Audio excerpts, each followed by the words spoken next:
বরিশালের বাকেরগঞ্জে সামাজিক ও স্বেচ্ছাসেবী সংগঠন ইখলাস বাকেরগঞ্জ বরিশাল কুয়াকাটা আঞ্চলিক মহাসড়কে বাস স্ট্যান্ডে জেব্রা ক্রসিং পেইন্টিং করেন।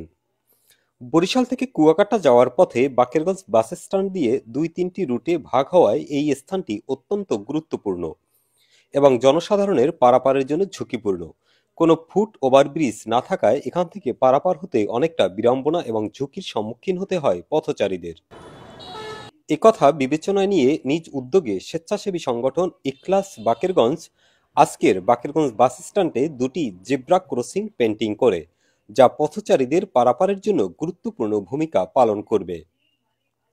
জেব্রা ক্রসিং হলো চালকদের জন্য এমন এক সংকেত সেখানে তাদের গতি কমানো এবং গাড়ি থামিয়ে যেতে হয়, কারণ এই জায়গাটি নির্দিষ্ট করে দেয়া হয় পথচারীদের পারাপারের জন্য। যে কাজ করার কথা সড়ক কর্তৃপক্ষের দায়িত্ব, তা একটি সামাজিক সংগঠন করে দেয়ায় পথচারীরা বিষয়টিকে ধন্যবাদ জানিয়েছে। এ বিষয়ে সংগঠনের নেতৃবৃন্দ জানায়, জনস্বার্থে তাদের এই সেবামূলক কার্যক্রম অব্যাহত থাকবে। আমাদের উদ্দেশ্য হচ্ছে এই জায়গাটা যদিও সরকারি জনপদের, কিন্তু এটা যদি সরকারিভাবে করতে যায় সেখানে কিছু নিয়মতান্ত্রিক প্রক্রিয়া আছে। এটা অনেক সময় দীর্ঘায়িত হওয়ার কারণে আমরা জরুরি ভিত্তিতে এটার ব্যবস্থা করেছি, কারণ এখানে নিয়মিত অ্যাক্সিডেন্ট হয়। আপনারা অবশ্যই জানেন যে এই জায়গাটা খুবই রিস্কি একটা জায়গা। এই জায়গাটা মানুষ যাতে স্পিডটা অন্তত স্লো করে গাড়ির। এই কার্যক্রম এটা আমাদের একটা চলমান কার্যক্রম, ইনশাল্লাহ নিয়মিত চলবে।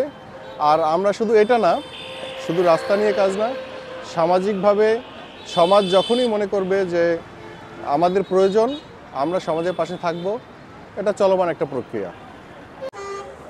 আপনারা জানেন আমাদের এই যে বাকেরগঞ্জ বাস স্ট্যান্ডটা খুব আপনার ব্যস্ততম একটা সড়ক। আমরা অনেক সময় দেখছি রাস্তা দিয়ে অনেক মা বোনরা চলাফেরা করে এবং ছোটো বাচ্চারা চলাফেরা করে।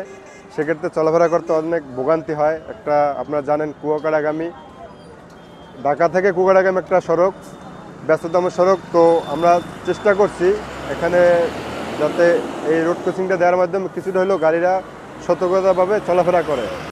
এস এম পলাশ, রূপসী টিভি, ডেস্ক রিপোর্ট।